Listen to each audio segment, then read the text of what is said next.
Hello, my name is Tobias Heiler and I am one of the founders of BrainBoost. In the recorded webinar, you will see how you can work more efficiently together with BioTrace and the BrainAssistant.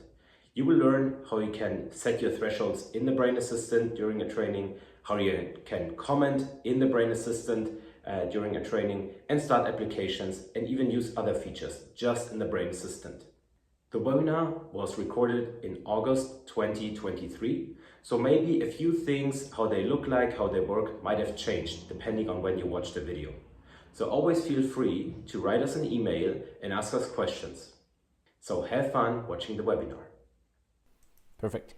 Okay, so today's webinar is about the BrainAssistant, and it's about how you can use the BrainAssistant together with BioTrace. And in short overview, the BrainAssistant is not just working with the NeXus devices. So most guys, or most of you will probably have the NeXus and are interested in using BioTrace together with the BrainAssistant, but there are also other devices that are connected and working with the BrainAssistant. So what can we all do with the BrainAssistant? With some devices, we can see even an EEG signal, choose training protocols. We can supervise and document the training. This will also be a very short part of this webinar. And we can create reports and adapt the training accordingly. And of course, as your users will already know, we can have start feedback applications like games with no Xbox controller, games with an Xbox controller, and we can play movies and music and use the media center for that.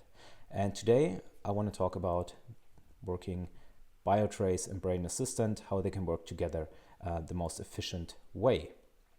So short overview, you will get those slides afterwards.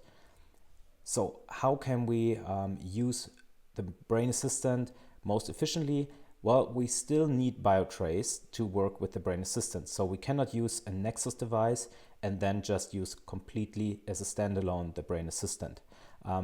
So with the BioTrace, you will always have to use, go to your screen browser. I will demonstrate that and share my screen. You will need to work with a connected protocol. I would show you how you can get those protocols. And you will have to record the session in BioTrace and check the EEG. But you don't have to set thresholds or anything. So everything else, after basically putting electrodes in somebody's head, opening BioTrace, press record and check the EEG signal, can be done in the BrainAssistant. So we can start a neurofeedback session there, change the scales, but also have them automatically changed, adopt thresholds automatically or manual, and we can change some defaults, start applications, and document a session, review past sessions, and obviously we will have to finish and save a session, but I will show all of that in this webinar. We can also use or create some custom protocols. There's a video on that, but I will also comment on that in a second. So first of all, a big thank you for attending this webinar. So what we have is we have connected protocols for all of you. These protocols are amplitude or frequency band training protocols, and there are 1 or 2 channel protocols. So to use the BrainAssistant, you will always have to go to the screen browser in order to use a connected protocol. So don't go to signal library, to the default protocols. And well, enough talking. Let's show you how the protocols work, and also show you, first of all, how you can get to our connected protocols. So as I told you, we need BioTrace when we work with the NeXus device, and we will always have to use the screen browser. And in the screen browser here, you will probably have a few, you might have a few custom designed protocols here, but we need this BrainAssistant folder, and it says BrainAssistant Deutsch, German, and it says BrainAssistant English. So if you're not German, then you want to use the English protocols, and it says 1 channel, 2 channel. And let's just go into a regular ZZSMR. Yes, the naming or our naming of the protocols is, well, we go with the positions first, so C3 or C4, or here in this case CZ, and then the main naming. So you might name an SMR training protocol SMR, and if you want to train a theta SMR ratio, we name them this way. So let's just go with ZZSMR training. This is how our protocols that are connected, and this is this black little box, it shows you, there's a connection, BrainAssistant connector implemented, and connected are these 4 bar graphs. I will come to that part. So all you need to do is go into BioTrace, screen browser, and then choose the protocol you like. And it also says here, it also has a short manual. And well, now you're wondering, how can I get these protocols? Well, it's rather easy. You need the BrainAssistant. You need to select the trainer profile.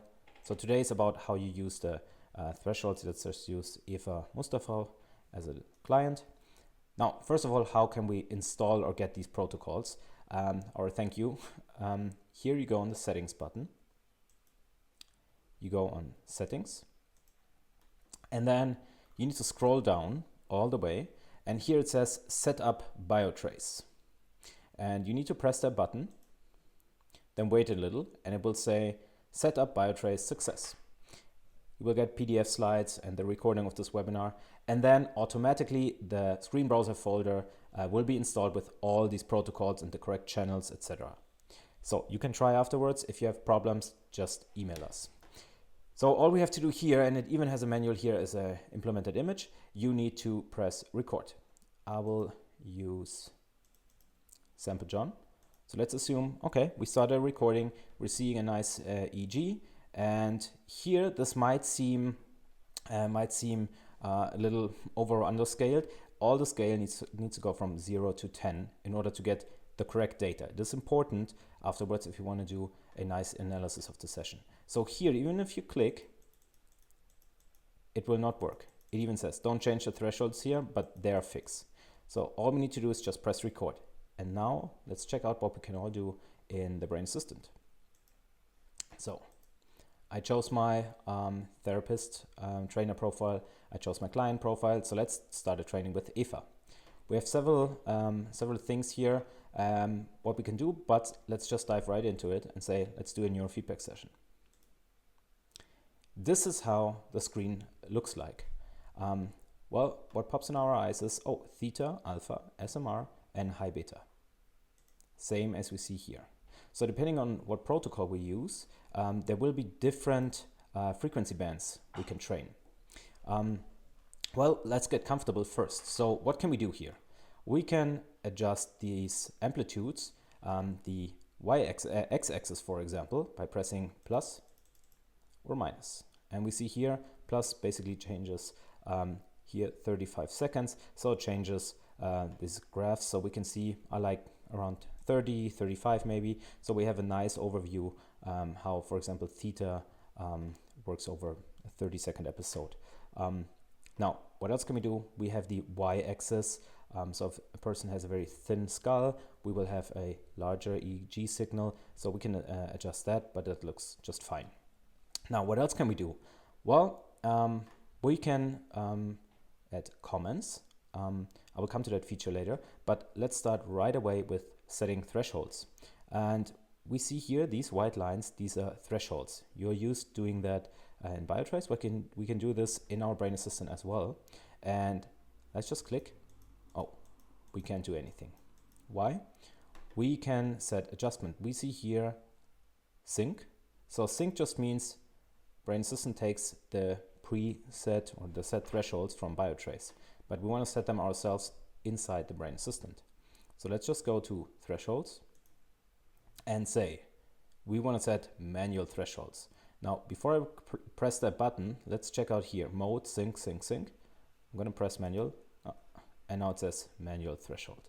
I will come to the auto threshold.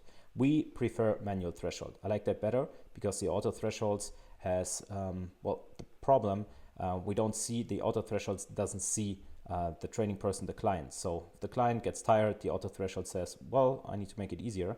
But maybe with a manual threshold, we can stay hard on the client and say, hey, maybe try to come back a little bit, refocus for 3 more minutes. So we like the manual thresholds, but still some of you guys like to use auto thresholds. So I want to explain this feature, but our recommendation is use the manual threshold. So let's just stick with manual threshold. And now I'm just clicking into this. We can adjust the thresholds. We also see, okay, what can we train here? We see theta. Well, what are we used to with BioTrace? it changes the color if something is a positive or a negative feedback. And you see here as well, the blue gets bright if it is positive and the blue gets dark if it is negative feedback. But we can also see, as you're used to here, arrow pointing down, down, up, down. So here it is less theta, alpha, high, beta, more SMR. We can also see this here by this arrow pointing down, indicating, yes, we want less theta. Okay, so now we can set thresholds. We see the amplitude. We can adjust the scale, but talking about scale, now you might think, okay, this person has more or same SMR as theta, but whoa, wait, up here it seems different. So as always, scaling is a huge factor to read data. And we have different opinions from different trainers. Now, what we have here is we have an automatic scaling. So this scale here, 0 to 10, and here is 0 to 26, here's 29, it changes automatically. So why does it change automatically? Well, the idea is to have a nice click experience. So with SMR, we want to click in 0.1 steps maybe. And so if the scaling would be also 0 to 30 or 40, then it is very tough to click 0.1. So we said, okay, let's do an auto-adjusting scale. Some people have higher amplitude values, some people, they don't. Now, some people say, I'm getting confused. I'm used to just taking my eye and see what line here, what bar graph is the highest, and this is probably the highest amplitude. So we can change the scale from automatic, by pressing scale, to 0, and let's say, I don't know, 30, and say apply. And now we don't have a dynamic scale. We have all scales 0 to 30, 30, 30, 30. But now we have the problem with SMR. I cannot really click. I actually can click 0.1. So nice clicking skills here. But what we can do is we have two options now. Three actually. One option is we can just go into threshold value and just type. Let's go 4.5. You see 4.5. But you see, once I click around inside or near that, tough. So what we can also do is here, left and right side, it says plus. 0.1 steps plus, 0.1 step minus. So we can also adjust the threshold here. But of course, we want to set individual scales for each frequency bands we're going to train. So we can just go into SMR, go into settings and say, I like this scale, let's say 10. And there we go. Now we have a scale 0 to 10, and here 0 to 30, 30, 10, 30. So we can play around here and see what we like best. And so get comfortable here as well. And let's say now we have a nice overview. And now we can set the thresholds to have a nice neurofeedback training. Now, what are we used to as well? Well, we're used to see the success rates. So we have a little helper up here, top right, but this is obviously a little generic. So sometimes we don't really want to train high beta. It's not about different training protocols now, so I'll just go through with it. So let's say this person is rather calm, this person is not very overexcited. So we use high beta just as an artifact control. So we can say, okay, it gets close to a value where it's dancing around here, 6, 7. So the success is 100%, so we can ignore this tiny little helper here. And let's say we want to focus on getting SMR up. Alpha is not too much of a problem. I know usually with SMR trainings, we don't have alpha involved, but sometimes if people are not super drifting off theta, I like to also have alpha at least supervise it and have it have the data in my eyes. So let's just adjust the threshold here and we see, okay, here are the individual success rates. And here we have a total success. Now, some people are used to go in BioTrace with 40, 45%. And I know everybody, if you will now think, wait, I'm using a different success rate. What we recommend is here in the BrainAssistant 50 to 60%. So more than half of the time we need success. I know it depends. If you have your eyes closed and you just hear music, it might be a little higher, but this webinar is about how you can train in the BrainAssistant. So let's say, okay, we go with 50 to 60%. Also, an easy way to find out if a feedback is too hard for a patient is just look to the screen of the patient and the client and see, would I be super frustrated or would I still be happy with that feedback? If he watches a movie and it's dark and completely silent all the time, this is too hard. So here this training seems a little harsh as well. So we need to correct, but this is sample John. So let's repeat. We see here the data. Now we have a manual threshold setting. We have nice scales. So now what's going to happen? Well, we want to start a training. So what we can do here is we go on start applications, or we can just click on applications. It's the same way, but let's go with start applications. And here we have, well, many different choices. We have games without a controller, games with an X+ controller, where you have some motorical components involved. And let's just go with the media center. Doesn't matter for now. So we want to put a dimmer on top of a screen, and we want to change the volume. We can activate that, but today it's not about doing all these games and media center.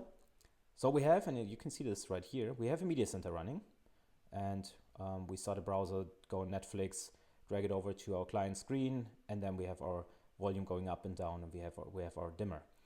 Now what we can do here, this is why we want you to train with the BrainAssistant as much as possible. We see all the amplitudes here. We can set the thresholds here. We see the success, the total success, individual success. We see how long the media center is running, or if we play a different game here. We can actually do this simultaneously, by the way. So we can say, let's play a game, and simultaneously we'll have the media center running. I just drag it over, so it's on the way. And you see the media center can also influence the volume of, let's say, Spotify or something. And this is running here. So we can see how long has the person been playing a game or watching a movie. We can comment on that. So let's say the person has been watching Netflix and, I don't know, House of Cards or whatever people watch. And then to, I don't know, season 1, episode 3, 23 minutes, because other people in our practice, they also watch the same episode, and so we don't get confused. So we can document, but we can also document not individually, but also set comments for the entire session. So let's say add comment. We can have a title. Well, it automatically tracks here, BrainBoost, it tracks the therapist, but it also tracks date, session number, but let's just say session number 5. And then we can write stuff down, like, I don't know, what's with clients? 5 minutes late, right? And overdue bill, whatever. Oh, they also have positive traits, but again, sometimes mostly we follow the same pattern. What we can do now is, we can say, let's make our neurofeedback training for us as trainers even easier. So we can say here with this plus icon, plus, we like text modules. You see there's already a template, but let's just say, you know what, a new template. So we can say, it says Anamnese Training Übung für zu Hause. It's German. So, we can do the same. Anamnesis. Is this correct spelling? I hope so. Please forgive me. And then what's during training, or what's very distinct. So if the person maybe is moving a lot or something, and build our own, and then Übungen für zu Hause. This means exercises, or let's say homework. Nobody likes homework, so use a different word, please. And we can make this even prettier here, and give this colors, whatever we like. And so we have a new template, and say use this text module. And you see, so we save time by using everything, the BrainAssistant, all in one EG software. So here we can also have nice total success setting here. So guess good thresholds, and let's say enough Focus Master Classic. So we can just close that window. So we know, okay, 2 minutes 35. Some games here, and please check all those games out. Some games like here, 7 Seas, you're a pirate. It needs maybe a little bit of entertainment. So we have, many games have a music in the background. So you can say, okay, the music should be a certain percentage volume.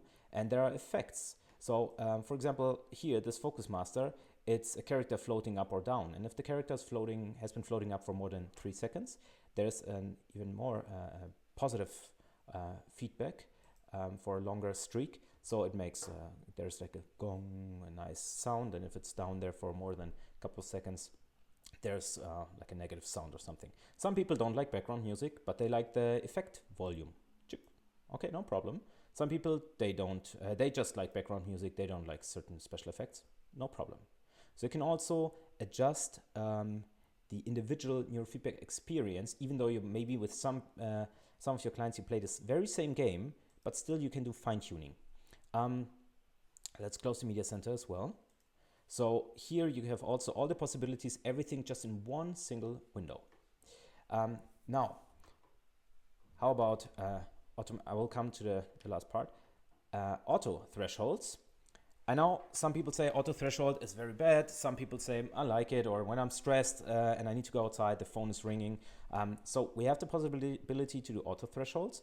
And now here are 2 different auto thresholds. Let's click on auto. Now you see, oh, it still says manual.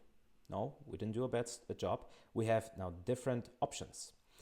What we can do is, the easiest way is a continuous auto threshold. I don't like that too much. It now says auto, and it continuously sets, you see, it changes the threshold for every frequency band we're training. So this is very random. If the person falls asleep, it corrects it, and there's still an adequate feedback. So what we like is a timed feedback. What can we do? We set a, and there's a description in the slides we will send you, a window size. So we say, you can adjust that, take the last 300 seconds, so 5 minutes, and set the thresholds based on the last 300 seconds. So we have quite some time that the algorithm is checking, and we can change this to a longer time period. The longer it is, the less artifacts influence the threshold setting. But if it's too long, and the person maybe improved the last 3 minutes, and we say 10 minutes is the window size, then the thresholds might not be as elegant as they could be. And we have a refresh rate. So we can say all 15 seconds, we would recommend 45. It's in our PDFs, but that's for this, you will see, for demonstration purposes, 15 is quite good. Not continuously adjust the threshold, but only all 15 seconds, you take the last 300 seconds and refresh the threshold. And the aim of success, so adjust every threshold for every single frequency band. So there's 85% success. In total, this is around 60%. And let's say apply. And now what we see here, it says auto. And if you hover, it says calibrating. And you see a tiny little green bar filling up. So this is the 15 seconds. If we go for 45, this will go slower. And now watch the threshold. Now it's continuously because it's getting data. And now the threshold everywhere, it's fixed. So we need to wait the new turn, in this case 15 seconds. And let's wait, and let's watch the threshold. It will change, but then it's timed. Obviously, so again, 45 minutes is okay if you want to use it or try that out. You can also go into settings and individually set a different adjustment. So let's say high beta, it's for artifact control only, so it's 5 seconds, I don't know. So it has a different speed now. Okay, play around with that. I know 30 minutes of webinar is a very short time, so I want to go to Q&A session as well. Last but not least, maybe during the session, you're saying, oh, you know what, the person is relaxed and I like to switch to a relaxing protocol, whatever. You can also go into settings and say, alpha, let's not stop inhibited, let's go reboot. And then you see arrow pointing up and we changed the protocol. So it's super easy, in our opinion, super easy to also adjust a protocol, even though we give you a lot of different options. So now out view. So enough about that one. Out view. Some people, and very important, after doing a session, click on finish and save session. This is super important. Finish and save session. In BioTrace, you still need to stop because it's not linked to each other that we can stop a session in BioTrace. So you still need to stop and then say save EG, of course. Why should you save the EG in the BioTrace as well? We can import EEG files in the BrainAssistant as well. And now, Eva, if we click on IFA, we see, session 5. These are my comments, Media Center, we watched this one. So we can do this, no problem. And some people clicked on show details or here on info and saw this one. Here's a little sneak peek. One thing I forgot, sorry. So if you have a session running, during the session, you can always click on the person and check out all the notes while the session is running. So you play a game, whatever, and check out, what did we do last time? Next is this game, or I took a note, next time we're gonna play this or that. So this is quite handy. So now, coming back to my slides. Voila.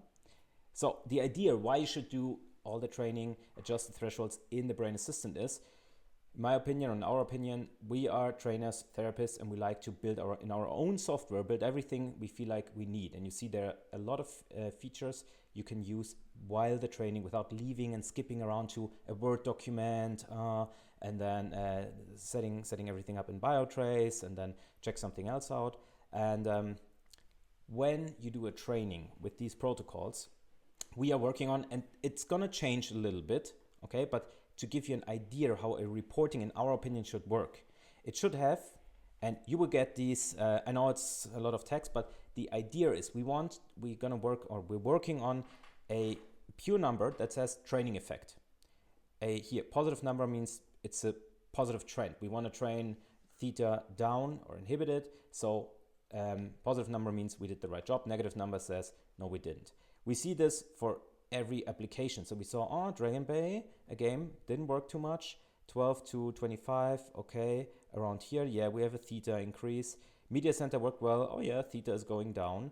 So we see with a quick view, did the training work or went at least in the right direction? We see this here, the trends, theta was decreasing. Yes, this is what we wanted. So it goes in the right direction. We can only have these reports, and we are working, the design might change a little bit, but this is already in beta testing here in our practice. So this is why I would highly recommend working with our training protocols, because then we have the right data. And this is because of the scale 0 to 10. There's another thank you. We have a new game release. Some people might have saw it before. It's called Space Adventure. Everybody, no matter what plan you're using, everybody can access it. It's a game where you play a spaceship. It is a game with a controller, so we have some motorical challenging skill set, but it's also good frustration tolerance game. Colorful effects. This might also be a distraction. This is the idea behind it, that you keep the focus and you don't get distracted too much. It has an increasing difficulty. It's very popular with children. They like, very fancy games with the controller and many in-game upgrades. So yeah, this is the new game. Try it out. I will show you here. Always do updates. Here you see, and you will find it in the application screen here. It says Space Adventure, and the gameplay, you can always check it out here with the manual, very short manual, don't worry. And yeah, there's the next webinar, and then we'll come to Q&A. I know it's the hour right away, but sorry. It's on 7th of September, and it now gets practical in the next webinar.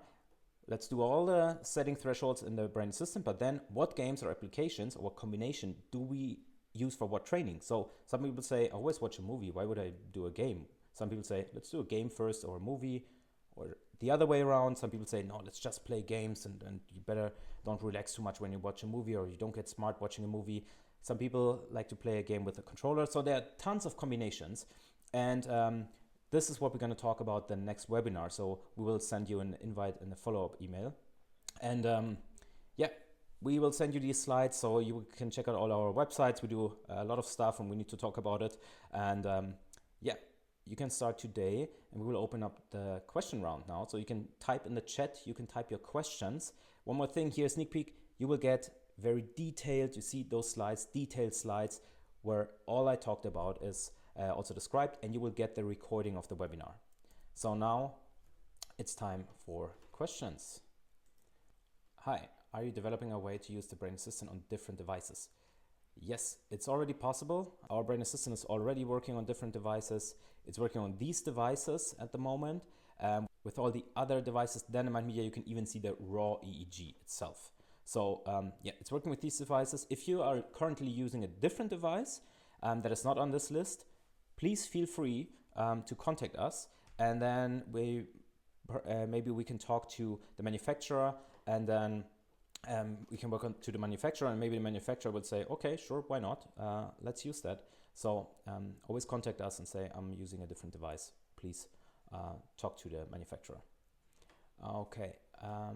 Yeah, different transfer profiles between computer. Luis is here in the room with me. So first of all, confidential, secure. Exactly, Luis answered the question quite well. So we are at this moment, it's only stored on your computer because of data protection, for data protection reasons. We are here, we tested successfully for quite a while some cloud sync. So you don't have different profiles. This is working beautifully without any errors, but it needs to be completely data security, perfectly fine with data security. So we did not release it to this point. So I know it's a pity, it is working beautifully, but no, unfortunately, you don't have this synced with several computers. One little hint maybe, might at least make you happy a little bit. If you have a client, so one client on one computer, and then you're in a different room, and the person says, I want to purchase in-game stuff, I had so many coins, you can click on the client here and go on, not info, but player system, and then you can add coins. So you can say, okay, here you had so many coins, let's buy something, or you can manually type something in and say add coins. Ooh, millionaire. So yeah, sorry, Cloud Sync, data protection reasons at this point. We're working on it. Okay. Transfer profiles. Sorry, skip that question. I think we can, how can we, Luis, export clients? Here we go, sessions. And then we can say, well, but it's a single session. So to export the entire client, I will have to check. But I think at this point, not possible. You can export sessions and import it somewhere else, but the entire client to export it, I will have to check and I will come back to you. Sorry.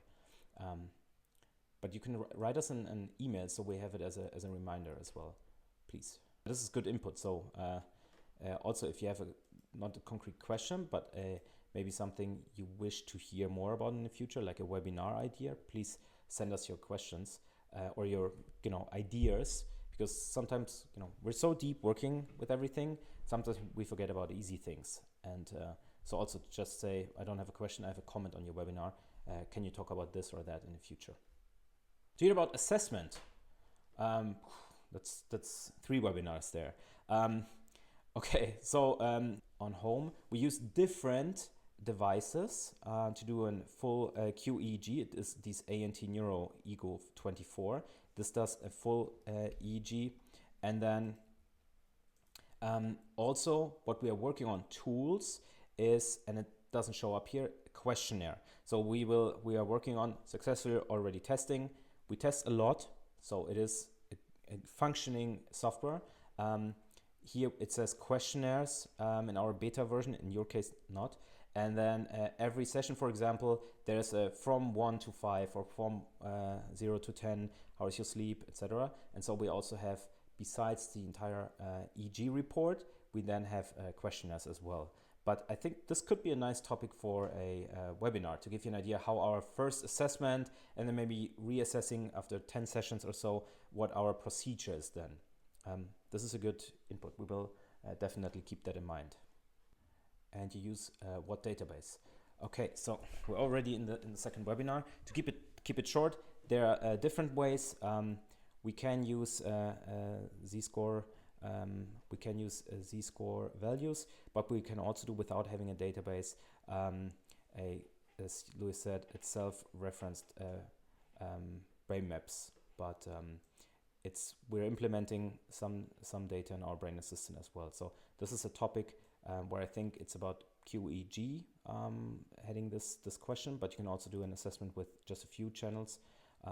So we can share that in a different webinar. So we will